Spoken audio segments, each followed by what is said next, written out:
Hello my dear students, how are you? আচ্ছা, তোমাদের যে বিজ্ঞান আছে, সায়েন্সে কিন্তু একটা চ্যাপ্টার আছে যেখানে হচ্ছে মহাকর্ষ যে বলটা সেটা কিন্তু বের করতে বলা হয়, যেটা হচ্ছে এফ দ্বারা ডিনোট করা হয়, তাই না? তাহলে এফ এর ফর্মুলাটা কি? G × M1 × M2 divided by D square, ঠিক আছে? এটা হচ্ছে তোমার হচ্ছে কিসের মান, কিসের ফর্মুলা? তোমার হচ্ছে অভিকর্ষ যে শক্তি বা মহাকর্ষণ যে শক্তি, সেই শক্তিটার মান কি? এফ, ঠিক আছে? এফটা হচ্ছে ওই শক্তিটার মান। আচ্ছা, আর জিটা কি? এখানে জি হচ্ছে তোমার সার্বজনীন মহাকর্ষীয় ধ্রুবক, যেটা হচ্ছে অলওয়েজ কনস্ট্যান্ট থাকে। এখন তোমার প্রশ্নে মনে করো যে বলা আছে যে একটি একটি তোমার হচ্ছে বস্তুর ভর কত?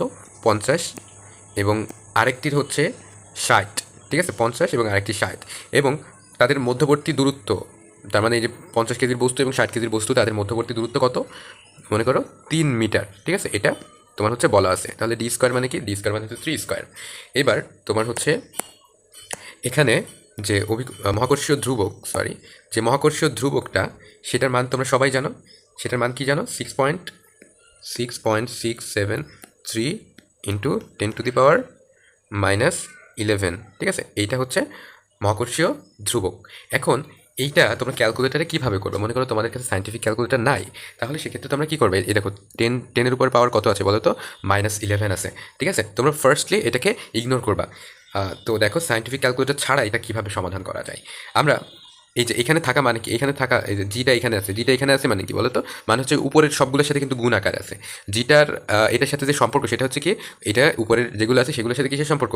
গুণের সম্পর্ক, রাইট? তো তোমরা জাস্ট তোমাদের কাছে যে সিম্পল ক্যালকুলেটরটা আছে, ওইখানে 6.673 এটা দিয়ে গুণ করবা। আর যেহেতু তোমার এই ক্যালকুলেটারে পাওয়ার বা হচ্ছে সায়েন্টিফিক ওয়েতে তুমি প্রকাশ করতে পারবে না, সো ওইটাকে একটু ইগনোর করে তুমি বাকি হিসাবটাকে সেরে ফেলো। 50 ইন্টু 60, তাহলে কত হচ্ছে আমাদের উপরে? উপরে আমাদের হচ্ছে 20,000 20,019, রাইট? আর নিচে আমাদের কত হচ্ছে? 3×9, রাইট? আর তোমার এখানে যেহেতু বললাম যে এটা ইগনোর করতে, তো এটা এখানে রেখে দিবা 10⁻⁻11, ঠিক আছে? এটা পাশে রেখে দিবা এখানে। আচ্ছা, এইবার এবার কি করবা? এইবার তোমাকে সিমিলারলি জাস্ট সিম্পলি এটা ভাগ করতে হবে। ভাগ করলে কত হবে? ডিভাইডেড বাই 9, চলো 9 ভাগ করি। তাহলে এখানে আমাদের কত হচ্ছে? 2224.33। আমরা এতটুকু নিই, হ্যাঁ, যেহেতু বাদ বাকি সব 3 আছে, তো আমরা এতটুকু নিলাম। এতটুকু নেওয়ার পর এইবার আমাদের এই যে এটা তো এখনও আছে, তাই না? তো এইটা এখনও পর্যন্ত আমরা রেখে দিই 10⁻11। এখন তুমি যদি মনে করো যে এই পর্যন্ত আমি অ্যান্সার রাখবো, সেটাও তুমি রাখতে পারো, কিন্তু সায়েন্টিফিকে যেটা বলা হয় সেটা হচ্ছে এই এককের ঘরের, অর্থাৎ এই জায়গাতে পয়েন্ট আনতে, ঠিক আছে? সায়েন্টিফিকের একটা বিশেষ নিয়ম যে ওইখানে তোমার পয়েন্ট আনতে বলবে। তাহলে এইটা কিভাবে করবা, চলো আমরা দেখা যাক। আচ্ছা, এখানে দেখো, এখানে আমরা যদি এইখানটাতে যদি পয়েন্ট আনতে চাই, তাহলে এটাকে কত দ্বারা তোমার হচ্ছে গুণ করবো বলো তো? দেখো, 2.224, মনে করি এখানে 3 রাখলাম, হ্যাঁ?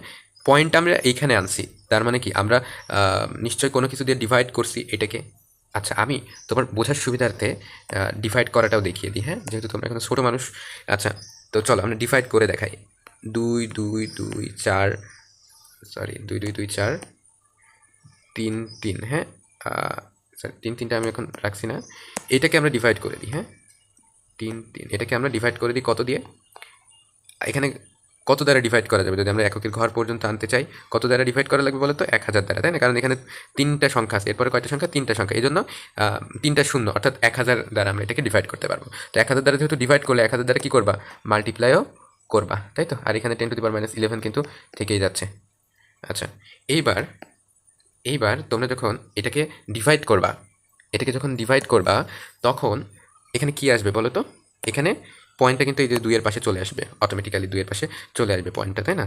2.224 এরকম পয়েন্টটা 2-এর পাশে কিন্তু অটোমেটিক্যালি চলে আসবে।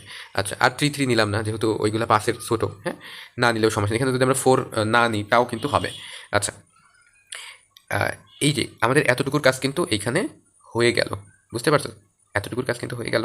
আচ্ছা, এইবার এইটার সাথে এটা মাল্টিপ্লাই করলে কত হয়? এর দেখো তো, 10 তোমার হচ্ছে 1000-এর সরি একের পাশে তিনটা শূন্য মানে কি টেন, টেন কিউব, ঠিক আছে। টেন কিউব মানে কি, টেন কিউব মানে হচ্ছে 1000, বুঝতে পারছো, মানে একের পাশে তিনটা শূন্য। টেন টেন কিউব মানে কি একের পাশে তিনটা শূন্য, মানে তোমার কত দেখো, 10 গুণ 10 গুণ 10, 1000কে কিন্তু 10 কিউব লেখা যায়, তার মানে দেখো 3টা 10, রাইট, 3টা 10 গুণ করলে কি হয় 1000 হয়। সো 1000কে তাহলে কি আকারে লেখা যায়, 10 কিউব আকারে। তাহলে তুমি লিখলে 10 কিউব ইন্টু 10⁻11, ঠিক আছে, 10⁻11। এখন দেখো সূচকের ক্ষেত্রে পাওয়ারে পাওয়ারে যোগ হয়, রাইট, সূচকের ক্ষেত্রে কি হয়, পাওয়ারে পাওয়ারে যোগ হয়। এখন পাওয়ারে পাওয়ারে যদি যোগ হয় তাহলে -11 + 3 আর -11 এটা যোগ করলে কত হয়, মাইনাস মাইনাস 9, রাইট, না -8, -8, 8, 9, 10, 11, তাই তো, -8।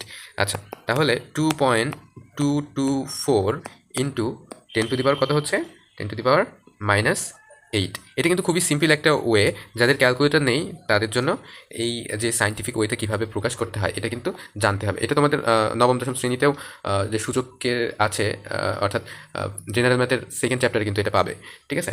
তাহলে এটাকে কিভাবে প্রকাশ করলে, এটা কিন্তু খুবই ইজি। আই হোপ বুঝতে পারছো যে আসলে আমরা এটাকে কিভাবে প্রকাশ করতে পারি। তো এটা সাইন্টিফিক ওয়ের কিছু নিয়ম আছে, সেটা হচ্ছে তোমার প্রথম যে সংখ্যাটা শুধু সেটা রাখতে হবে, অর্থাৎ এককের ঘরে একটাই শুধু রাখতে হবে, দশমিকের পাশে কি একটাই রাখতে হবে, আর এই পাশে দুইটা তিনটা এরকম রাখা যায়, হ্যাঁ, আর এইভাবে প্রকাশ করতে হবে।